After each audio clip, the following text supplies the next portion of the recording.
So we'll just quickly look at some of the different membership types of the Presbyterian Church in Canada and what it means for the way you can participate in local mission and governance. Before we go too far, it's worth just looking at a basic principle of membership in Presbyterian governance.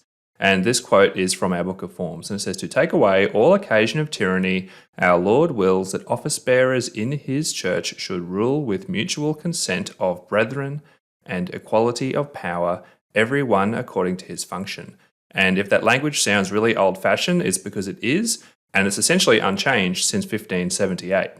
In the simplest of terms, that means that our governance structure tries to be one where the members are all involved in the governance of their local congregation, even while some people within the community may have particular responsibilities within it. And for all the membership types we talk about in this video, that membership is based in a local church. And these types of membership don't just happen automatically after you've been coming for a certain amount of time. You can request a change in your membership type or transfer your membership from another Presbyterian church at any time or as part of periodic membership services. So in the Presbyterian Church in Canada, we have a few different types of membership.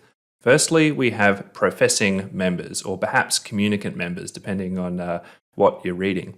But it means the same thing. If you ever hear us referring to members, this is what we're talking about. Then there are adherents, and the other one that I'll put in there is called covenant members. So that's language the Book of Form uses to describe basically folk who were baptized as kids, often as small children, but have not yet professed their faith publicly.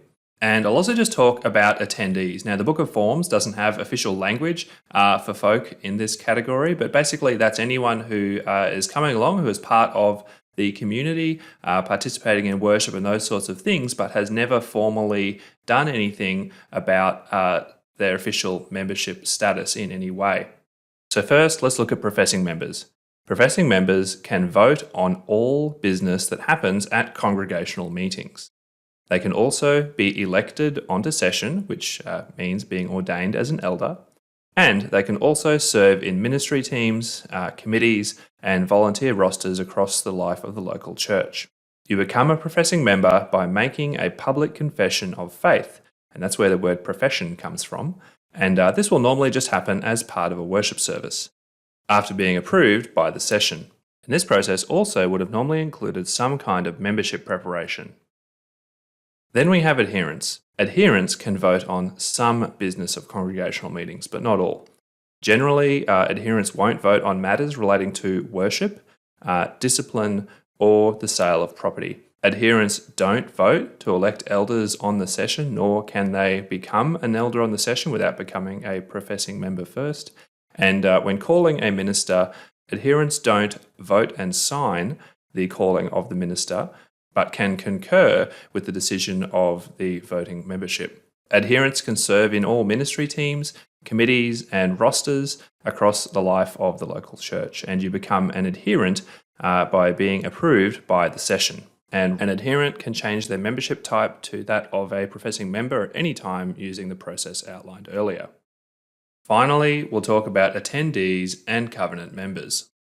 These folk can attend congregational meetings, and that's because courts of the church in the Presbyterian Church of Canada are open courts, with the exception of the session. And what that means is that for things like congregational meetings, presbytery meetings, synods or assemblies, you can actually just show up. They are a public, open meeting. However, these meetings do have the right to pass a motion to close the doors, meaning that there'll be some things happening in that meeting that will be for members of that court only.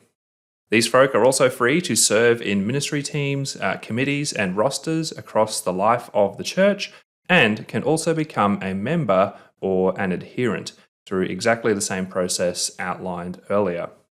So there you go. If you'd like to explore next steps of faith, belonging, or membership, just talk to someone on the ministry team, talk to someone on session, or if all that fails, just contact the church office and they'll point you in the right direction. And if you'd like to find out more about any of this stuff, you can just jump onto the Presbyterian Church in Canada's website.